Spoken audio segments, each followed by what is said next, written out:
마치 세상이 무너지기 시작한 것과 같은 사건을 다니엘서 1장 1, 2절을 통하여서 저번 주에 살펴보았습니다.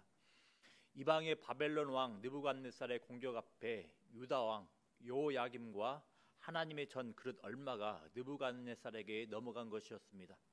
특히 이 과정에서 성전 그릇들은 이방 왕이 섬기는 신들의 신전 창고에 들어가게 되었습니다. 이 사건은 그리고 앞으로 약 20여 년 후에 일어나게 될 성전의 완전한 초토화는 유다 백성에게 어마어마한 충격으로 다가왔을 겁니다. 하나님을 믿지 않는 이방인들에게 어떻게 하나님의 백성들이 이렇게 험한 꼴을 볼 수 있단 말인가? 어떻게 하나님은 자신의 백성이 이렇게 잔인한 현실을 경험하도록 내버려 두실 수 있단 말인가? 하나님의 능력이 바벨론의 신들에 비해 떨어진단 말인가? 과거에 하나님께서 아수르라는 무지막지한 침공자들로부터 자신의 백성을 보호하신 일은 그저 우연에 불과한 것인가? 하나님은 사실 자신의 백성들을 사랑하시지 않는 것은 아닌가? 이에 대해서 다니엘서 1장 2절은 어떤 답변을 주었습니까? 주께서 넘기셨다고 합니다. 주께서는 하나님을 거역하고 끊임없이 불순종하며 우상 숭배하는 자신의 백성들을 이방의 손에 넘기셨다고 합니다.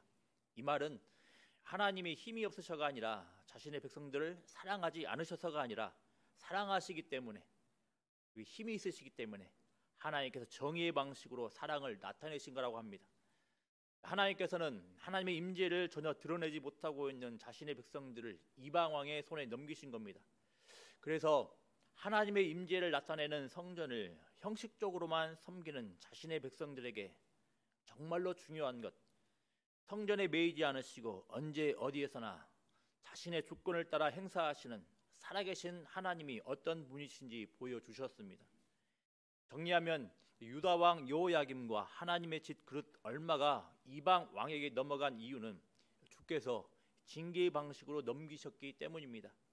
그렇다고 해서 이방 땅에 포로로 혹은 인질로 끌려온 자들은 마냥 하나님께서 어떻게 자신의 백성들에게 이렇게 하실 수 있겠는가 고통스러운 질문만 던지며 살아갈 수는 없습니다. 이제 이방 땅 바벨론에 넘겨진 자들은 가깝게는 에레미야를 통해 유다의 몰락을 말씀하신 하나님의 뜻을 생각하며 자신의 뜻대로 자신의 백성들조차 이방 땅에 넘기시는 하나님의 주권을 생각하며 암울한 현실 가운데에서 살아가야 합니다. 근데 이들이 살아가게 될 땅은 어떤 땅입니까? 2절에서 언급하고 있는 대로 절대 대다수가 하나님을 믿지 않고 우상 숭배하고 살아가는 땅입니다. 이 땅은 신할 땅입니다.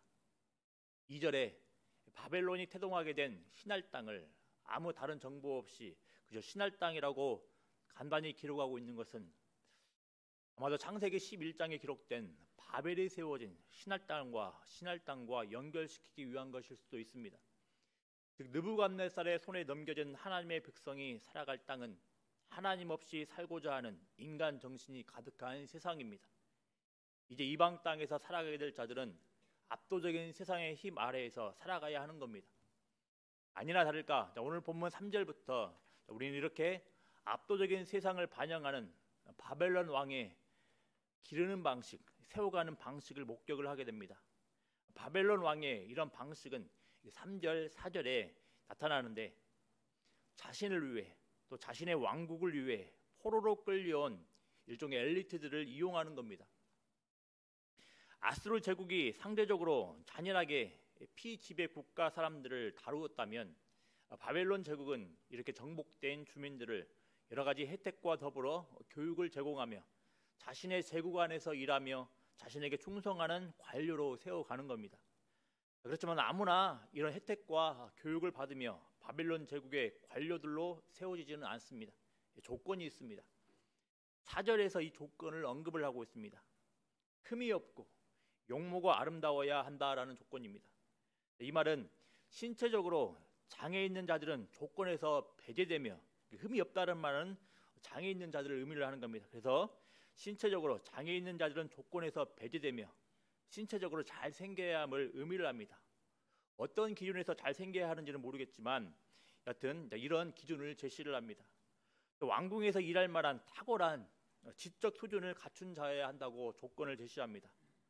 따라서 까다로운 이런 조건을 갖춘 자를 선별하기 위해 3절에서 왕은 황관장을 통해 이스라엘 자손 중에서 왕족과 귀족 몇 사람을 데려오게 한 겁니다. 아마도 1절, 2절에는 기록되어 있진 않지만 느부갓네살 왕이 일종의 인질의 개념으로 그래도 이름값이 있는 왕족과 귀족 일부를 포로로 끌어온 것으로 보입니다. 바벨론의 왕궁에서 세워지도록 선별된 이들은 포로기 이전에 당연히 어려서부터 고급 교육을 받고 여러 가지 엄격한 훈련들도 받았을 겁니다. 신앙 교육도 당연히 받았을 겁니다. 이런 모습은 참으로 하나님의 일하심이 예측할 수 없음을 알려줍니다. 하나님을 섬기기 위한 교육과 훈련들이 이제 이방 왕을 위한 관료로 세워지는데 통로가 되고 있습니다. 지금은 알 수 없으나 이들이 유다 땅에서 경험했던 훈련과 교육들은 앞으로 낯선 이방 땅에서 영향력을 미치는 자들로 세워지는 중요한 토대가 될 것입니다. 이렇게 바벨론 제국의 정책에 따라 이제 이스라엘 자손들은 지금까지 겪어보지 못한 세상의 압력을 경험하게 될 것입니다. 이제부터는 이렇게 바벨론 왕으로 대표되는 세상의 통치 방식을 4절부터 7절을 통해 살펴보고자 합니다. 세 가지 정도로만 간략하게 살펴보고 이 세상의 영향력 가운데서 하나님의 백성들은 어떻게 대처하며 살아갈 수 있는지 간략히 정리하는 방식으로 마무리하겠습니다. 첫 번째로 세상은 하나님의 백성들을 세상의 가치를 따르도록 끊임없이 재교육합니다. 4절 하반부를 보면 바벨론 왕은 신체적, 지적 자격이 좋은 이스라엘 자손들에게 갈대아 사람의 학문과 언어를 가르치게 하였다고 합니다. 여기서 갈대아 사람은 바벨론 민족 집단을 가리키는 용어일 수도 있고 여러 가지 점성술이나 꿈, 해석, 그리고 마술 등의 방면에서 일하는 전문적인 직업계층을 의미하는 용어일 수도 있습니다. 어떤 것을 선택해도 크게 중요한 내용은 아닙니다. 여기서 중요한 것은 바벨론 당국이 이스라엘 자손에게 그들의 학문과 언어를 가르치게 했다라는 겁니다.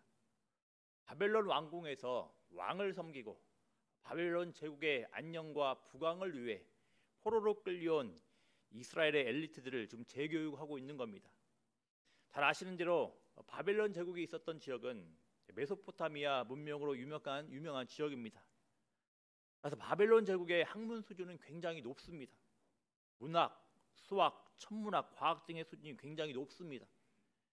그렇지만 이런 학문들에 특히 천문학과 관련해서는 점성술과 연결되어 있어서는 유대인들의 유일신 개념과 어울리지 않는 우상 숭배적 요소가 많이 들어 있습니다. 따라서 이스라엘 자손에게 이런 내용들은 굉장히 고통스러운 경험이었을 겁니다. 또 낯설기만 한 바벨론의 언어와 더불어 앞선 학문의 내용들을 기록한 쐐기 문자는 막대 모양의 수백 개의 기호로 이루어져 있기에 굉장히 어려웠을 겁니다. 상당히 비교적 단순해 보이는 히브리어에 비해서 이들의 언어는 굉장히 어려웠을 겁니다. 문자도 어려웠을 겁니다. 그렇지만 중요하고 위협적인 사실은 또 이 문자를 통해서 주로 종교 관련 내용들이 기록되어 있다라는 겁니다. 이런 배움의 과정을 통하여서 바벨론 종교의 가치들이 이스라엘 자손들의 생각에 영향력을 미친다라는 겁니다. 한 민족의 언어와 그리고 이 언어가 기록된 문자에는 이 민족의 정신과 사상이 들어있는 법입니다. 그러므로 이스라엘 자손에게 이런 언어 교육은 굉장히 고통스러운 부담으로 다가왔을 겁니다. 비슷하게 오늘날 하나님의 백성들이 살아가는 현실도 마찬가지입니다.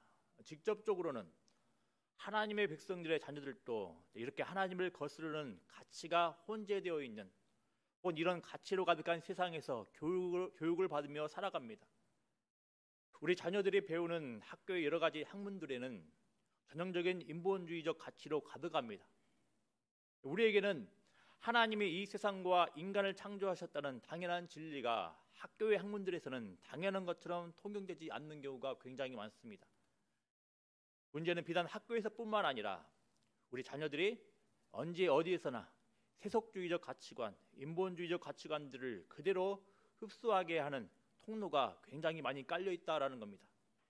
대표적으로 스마트폰에서 경험하게 되는 유튜브는 세상의 많은 학문들, 많은 지식들을 흡수하게 합니다. 오히려 바벨론의 왕궁과 비교했을 때 오늘날의 하나님의 백성들의 자손들은 더 집요하고 더 지속적으로 세상의 문화에 교묘하게 빠져들게 됩니다. 심지어 하나님이라는 단어를 사용하면서도 우리 자녀들을 왜곡된 가치에 따르게 하기도 합니다. 그런데 어떤 가르침들에는 이런 내용들이 있습니다. 하나님은 존재합니다. 하지만 하나님은 일상의 구체적인 일들 가운데에는 개입하지 않으시고 인간의 자율에 맡깁니다. 이런 식들의 가르침들을 통해서 하나님은 우리의 일상의 삶과 상관없는 저기 멀리 있는 분으로 오해하며 만들기도 하는 겁니다. 우리 자녀들만 이런 세상의 학문과 지식의 무방비 상태로 노출되어 있다고 생각하는 것은 오산입니다. 교육 쪽에서 이미 평생 교육이라는 단어가 사용된 지 오래된 것처럼 이미 일반 사회에서도 많은 학문과 지식들, 문화라는 이름에 농축된 학문과 지식들이 아이 어른 할 것 없이 무자비하게 쏟아지고 있다는 것도 기억해야 되겠습니다. 당연히 성인 그리스도인들이라고 해서 이런 흐름들의 예외로 적용되는 것은 아닙니다. 정치 문제를 두고 양극단으로 갈라져 싸우고 있는 일부 교인들을 보시길 바랍니다. 그리고 이 교인들이 주목하고 거의 말씀처럼 받아들이고 있는 유튜브의 내용들을 한번 봐보시길 바랍니다. 젊은 층도 있지만 상당 부분 연배가 있는 분들이 많습니다. 이렇게 세상의 학문과 지식들은 하나님의 백성들을 하나님의 가치가 아닌 세상의 가치들을 따르도록 끊임없이 재교육합니다.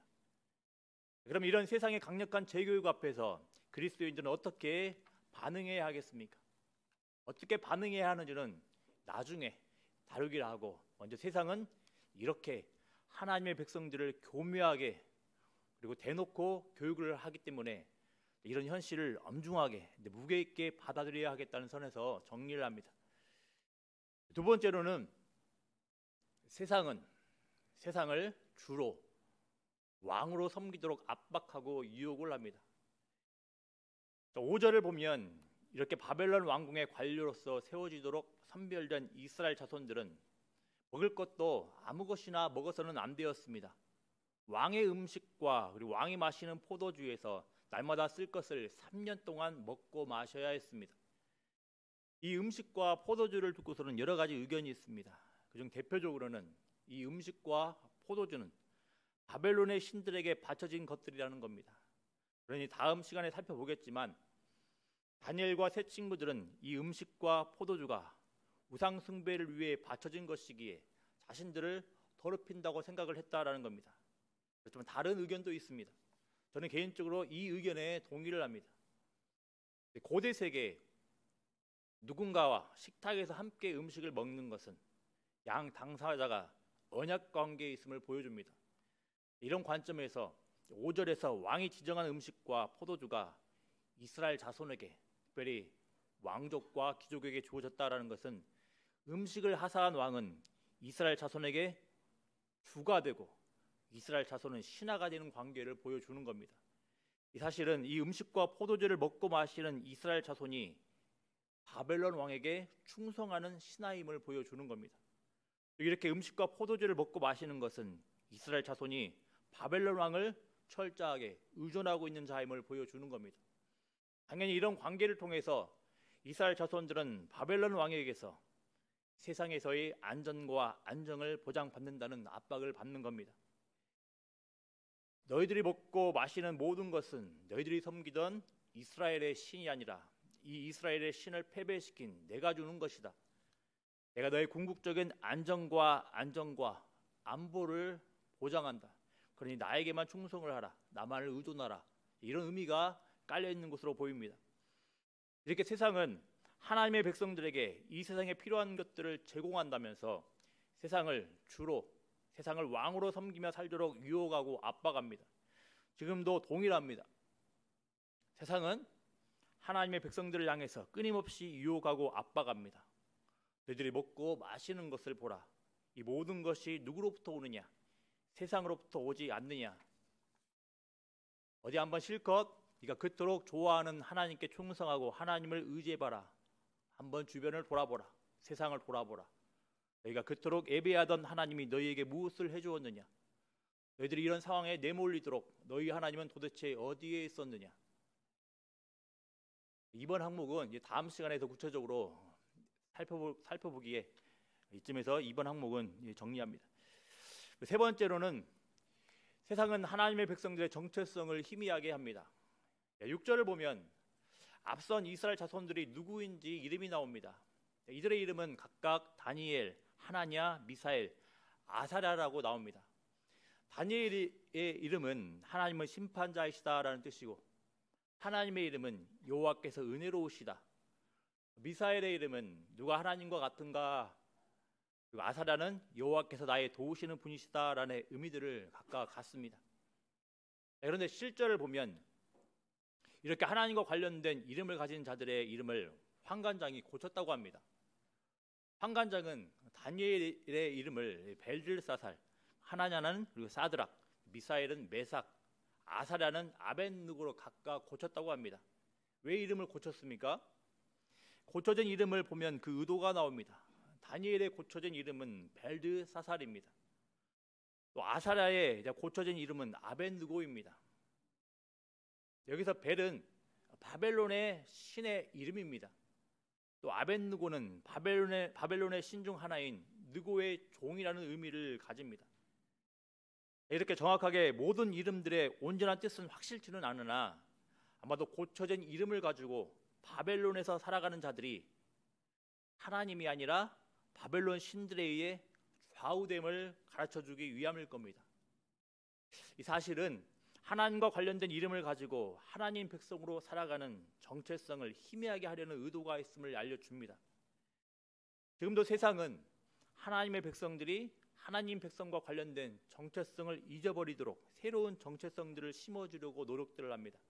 물론 오해하지는 마십시오. 여기서 새로운 정체성들을 준다라는 것은 꼭 문자 그대로 하나님과 관련된 이름 혹은 예수님과 관련된 이름을 세상의 이름으로 고쳐준다는 의미는 아닐 겁니다. 나중에 보겠지만 다니엘과 새 친구들도 이런 이름을 고치는 의견 앞에, 그 요구 앞에 수용을 하며 살아갑니다. 하나님 백성의 정체성을 희미하게 한다는 것은 내가 하나님 백성임을 외부로 나타내는 표지들을 뭉갠다라는 겁니다. 하나님 백성의 정체성을 모호하게 만든다라는 겁니다. 그런데 그리스도인의 정체성은 십자가와 긴밀한 연관이 있습니다. 그리스도인의 정체성은 십자가 중심의 삶을 통해서 표출되는 겁니다. 그래서 좀 여러 가지 기독교 관련 서적들이나 가르침들을 보면 적지 않게 십자가 중심의 삶과 멀어져 보입니다. 적지 않은 경우에 그리스도인들의 행복을 이야기하지만 십자가를 따르는 자기 부인의 모습이 희미해진 경우가 제법 있습니다.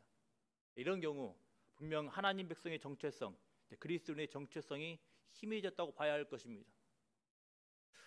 또 그리스도인들 정체성은 말씀을 통하여서 삼위일체 하나님을 아는 지식으로 더 견고해지는데, 적지 않은 경우에 성경을 통해 하나님을 아는 지식에 에너지를 쏟는 모습이 희미해져 있습니다. 세상의 많은 사람들은 세상의 여러 가지 지식, 지혜를 알아가는 데 힘쓰지만 그리스도인은 하나님을 아는 지식, 그리스도를 아는 지식, 성령을 아는 지식으로 정체성이 세워지는 자들입니다.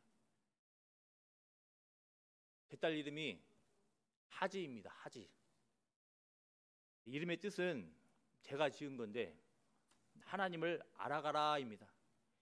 하자는 그냥 순 한글이고 지자는 한자 의미를 가져왔습니다. 알지자를 가져왔습니다. 그래서 하나님을 알아가라입니다. 이 하지라는 이름의 형식이 일종의 동기부여가 될 수는 있겠으나 근데 무엇이 중요하겠습니까? 실제로 하나님을 알아가는 것이 아니겠습니까? 실제로 이 하나님을 아는 지식이 쌓여갈수록 저는 제 딸이 하나님으로부터 오는 참된 자유와 기쁨과 평강을 누리며 살아가는 정체성을 가진다고 생각하며 기도합니다. 세상은 바벨론 왕궁에서나 21세기에 그리고 21세기에 우리가 살아가는 세상 안의 가정, 학교, 직장, 동네, 심지어는 교회 안에서도 하나님 백성의 정체성이 희미해지도록 방해를 합니다. 이런 위협적인 환경 하에서 우리는 어떻게 반응을 하며 살아가야 하겠습니까? 지금까지 이스라엘 자손인 다니엘, 하나냐, 미사엘, 아사랴로 대표되는 하나님 백성을 세상은 하나님의 가치가 아니라 세상의 가치로 살도록 끊임없이 재교육함을 살펴봤습니다. 세상은 이들이 세상을 주 왕으로 섬기며 살도록 끊임없이 유혹하며 압박한다는 것도 살펴봤습니다. 또 세상은 하나님의 백성의 정체성을 희미하게 한다는 것을 살펴봤습니다. 그런데 이런 과정 가운데서 우리는 놀라운 사실을 보게 됩니다. 바벨론 왕은 이스라엘 자손에게 참으로 감당하기 힘든 현실을 던져 주었습니다. 그러면 이 현실 앞에서 이스라엘 자손들은 어떻게 대처해야 하겠습니까? 바벨론 왕이 던져놓은 현실들을 받아들이면 이스라엘 자손들은 우상 숭배적 삶을 사는 것이겠습니까? 아니면 이들이 유다 땅에서 당연한 것으로 배워왔던 삶의 방식을 따라 바벨론 왕이 제안한 모든 것들을 거부하고 순교의 길로 나가야 되겠습니까? 놀랍게도 이스라엘 자손들은 한 가지를 제외한 나머지 요구를 다 수용하며 합니다. 즉 이스라엘 자손들은 왕이 지정한 음식을 먹고 포도주를 마시는 것을 거부하였습니다. 그렇지만 갈대아 사람의 학문과 언어를 배웠습니다. 또 심지어 이름이 고쳐지는 것도 수용했습니다. 이런 점들을 어떻게 받아들여야 하겠습니까? 이런 점들을 어느 정도 이해하기 위해서는 에레미야 말씀 몇 구절을 한번 살펴봐야겠습니다. 에레미야 29장 4절부터 7절 말씀 좀 길지만 같이 한번 읽어보겠습니다. 만군의 여호와 이스라엘의 하나님께서 예루살렘에서 바벨론으로 사로잡혀 가게 한 모든 포로에게 이와 같이 말씀하시니라. 너희는 집을 짓고 거기에 살며 텃밭을 만들고 그 열매를 먹으라. 아내를 맞이하여 자녀를 낳으며 너희 아들이 아내를 맞이하며 너희 딸이 남편을 맞아 그들로 자녀를 낳게 하여 너희가 거기에서 번성하고 줄어들지 아니하게 하라. 너희는 내가 사로잡혀 가게 한 그 성읍의 평안을 구하고 그를 위하여 여호와께 기도하라. 이는 그 성읍이 평안함으로 너희도 평안할 것임이라. 아멘. 여호와 하나님께서는 에레미야를 통해 오늘 본문의 포로들 이스라엘 자손들에게 어떤 말씀을 주십니까? 포로로 끌려간 이방 땅에서도 유다 땅에서와 같이 정상적인 삶을 살라고 하십니다. 그리고 포로로 끌려와 살게 될 바벨론 땅의 평안을 기도하라고 말씀을 하십니다. 이처럼 하나님의 뜻은 이방 땅에서도 정상적으로 평안을 누리며 살아가는 것입니다. 따라서 이방 땅의 모든 것을 우상 숭배적 요소로 바라보며 이방 땅에서 행해지는 모든 교육들을 거부하는 것은 지혜롭지 못합니다. 하나님께서 하나님 백성들을 일거에 천국으로 데리고 가지 않는 이상 중요한 것은 이스라엘 자손들이 이방 땅에서 발딛고 살아간다라는 겁니다. 만일 이스라엘 자손들이 이방 땅의 모든 것들을 거부하고 살아간다면 하나님께서 이스라엘 자손들에게 말씀하신 이방 땅에서의 정상적이고 평안한 삶은 요원한 겁니다. 더구나 하나님께서는 이 바벨론 땅의 통치자들 당국의 평안을 위해 기도하라고 말씀하지 않으셨습니까? 여러분, 하나님은 우리의 생각보다 크십니다. 하나님은 그저 유다 땅에서만 하나님의 주권을 보여주시는 분이 아니신 겁니다. 하나님은 자신의 백성들을 포로로 넘겨준 이방 땅 바벨론에서도 여전히 강력한 주권 가운데 다스리시는 분이십니다. 이스라엘 자손들은 깊은 고민 가운데 이런 하나님을 신뢰하며 바벨론의 학문을 받은 것으로 보입니다. 심지어 깊은 고민 가운데 하나님을 신뢰하며 이름을 고치는 것을 수용하였습니다. 이것을 어떻게 알 수 있습니까? 다니엘을 보면 자신의 일상의 영역을 보면 여전히 다니엘이라는 이름을 사용하는 모습을 앞으로의 모습을 통해서 보입니다. 자신의 정체성을 포기한 게 아닙니다. 결정적으로 다니엘서의 내용들을 앞으로 보게 될 텐데 이스라엘 자손들 다니엘과 하나냐, 미사엘, 아사랴라는 신상 숭배의 그 위협 앞에서 이들은 생명을 걸고 신상 숭배를 거부하는 모습을 보입니다. 즉 이들은 아무 생각 없이 현실과 타협한 것이 아니었습니다. 당연하게 또 우리는 이런 깊은 고뇌 가운데 보여지는 이스라엘 자손들의 선택들을 하나님께서 받으셨다고 생각할 수 있는 겁니다. 이스라엘 자손들은 비록 우상 숭배적 요소가 혼재되어 있지만 바벨론의 학문과 언어를 배워 포로기로 살고 있는 이방 땅의 평안을 구하는 모습을 보일 수 있습니다. 또 이들은 유다의 왕족과 귀족 출신으로서 바벨론 땅에 넘겨진 유다 백성들을 보호하기 위해 준비될 필요도 있었습니다.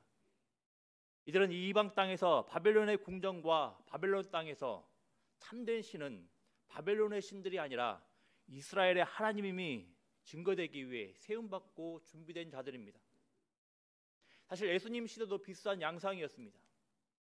이미 예수님 시대에 이스라엘은 로마의 압제하에 있었고 문화와 언어적인 영역에서는 헬라의 영향 아래 살아가고 있었습니다. 예수님도 이 환경 하에서 살아가셨습니다. 사역을 하셨습니다. 예수님도 예수님의 제자들도 헬라어라는 도구 안에서 살아가셨고 이런 환경 하에서 성경이 기록되기도 했습니다. 바울은 어떻습니까? 유대인 교육도 충분하게 받았지만 헬라어와 이교 사상이 혼재되어 있는 헬라 철학도 공부했습니다. 바울은 로마 시민권자였으며 로마 시민권을 이용하여 항소를 하기도 합니다. 이처럼 하나님의 뜻은 우리가 발딛고 살아가는 세상을 벗어나 살아가는 것도 아니고 또 전적으로 무시하고 살아가는 것도 아닌 겁니다. 전적으로 격리되어 살아가는 것도 아닙니다. 이 세상에서 하나님을 믿지 않는 자들과 함께 살아가는 것입니다. 이 세상의 모든 학문, 지위, 문화와 더불어 살아가기 마련입니다. 그러면 하나님의 백성이 살아가는 환경이 이와 같고 하나님의 백성이 이 땅에서 살아가며 참되고 살아계신 하나님을 증거하도록 뜻하신 분이 하나님이라면 우리는 어떻게 이 세상에서 살아가야 하겠습니까? 세상의 소리로부터 하나님의 뜻을 분별하며 자신을 지키며 살아가는 것이 필요합니다. 이를 위해 준비하는 것이 필요한 겁니다. 오늘 본문 4절에 보면 바벨론 왕궁을 위해 세워질 이스라엘 자손들의 특성에 대해서 말하고 있습니다. 이들의 특성은 무엇입니까? 바벨론 왕실의 입장에서의 조건이지만 흠이 없고 용모가 아름답다고 합니다. 모든 지혜를 통찰하며 지식에 통달하며 학문에 익숙하다고 나옵니다. 동시에 이들의 앞으로의 행보를 보면 하나님과 이방 신들 사이에서 생명을 걸고 하나님 편을 선택하는 충성된 모습을 보이기도 합니다. 어떻게 이런 유연성 있게 보이는 신앙 가운데 이런 단단한 신앙의 내성을 갖추게 되었겠습니까? 아마도 어려서 배우고 훈련했던 단단한 신앙의 기초 덕분에 바벨론에서의 혹독한 과정들을 견디었을 겁니다. 그 왕궁에서 이스라엘을 위해서 준비되어지기 위해서 배웠던 모든 것들, 신앙과 여러 가지 모든 것들이 단단한 기초로서 자리 잡게 되었던 겁니다. 이런 점에서 다시 한번 강조를 합니다. 하나님의 말씀으로 잘 갖춰져 마음속에 뿌리가 내려진 자들이나 또 그렇지 않은 자들이나 이 세상 안에서 동일하게 살아가기 마련입니다. 세상 밖으로 나가지 못합니다. 중요한 것은 세상의 가치가 이 세상에서 하나님의 뜻을 세상 가운데서 분별하여 하나님의 참되심을 증언하며 살아가는 겁니다. 그러므로 무조건 세상과 적대시하며 세상의 모든 학문과 지식과 문화 등을 등지고 싸우려 드는 모습들은 지혜롭지 못한 겁니다. 그런데 세상의 학문과 지식 등을 가르치는 세상의 학교는 악하기 때문에 100%다 기독교 학교 기관을 만들어 세상을 이기는 사람을 만들어가는 것은 그 의도는 선할지 모르나 그 방향은 바람직하지 못한 겁니다. 우리는 이 세상에서 발딛고 살아갑니다. 따라서 이 세상의 학문과 지식과 문화 등을 접하고 배우고 살아가게 됩니다. 의식적으로 무의식적으로 재교육받으며 살아갑니다. 이때 꼭 기억을 해야 되겠습니다. 이런 모든 것들을 주관하시고 다스리시는 분은 하나님이심을, 또 하나님께서는 이런 모든 것들을 사용하셔서 이 세상에 하나님의 복을 또한 주기 원하시는 것도 기억을 해야 되겠습니다. 하지만 하나님은 이 땅의 백성들을 통하여서 참된 하나님이 이 세상에서 이 세상의 가치가 죄악된 가치가 혼재된 이 세상에서 참 하나님이 드러나길 원하신다는 사실도 기억을 해야 되겠습니다. 그렇다면 우리 자신들은 준비해야 합니다. 하나님의 뜻이 이 세상을 떠나는 것이 아니라 이 그릇된 문화가 혼재된 세상에서 하나님을 증거하는 것이며 하나님을 증거하시는 것이라면 우리는 하나님의 뜻을 분별하며 때로는 유연하게 때로는 결연히 세상에 맞서도록 준비해 나가야 한다라는 겁니다. 특별히 우리의 자녀들을 양육할 때도 이런 방향이어야 합니다. 세상을 떠나지 않으면서 이 세상의 정치, 경제, 문화, 교육, 예술 모든 방면에서 우리 자녀들은 이 세상의 학문과 더불어 성장하게 될 것이며 자라게 될 것입니다. 그래서 이 세상을 다스리는 하나님을 긍정하며 이 세상에서 참 하나님을 증언하는 아이들이 될 수 있도록 가르치고 기도해야 합니다.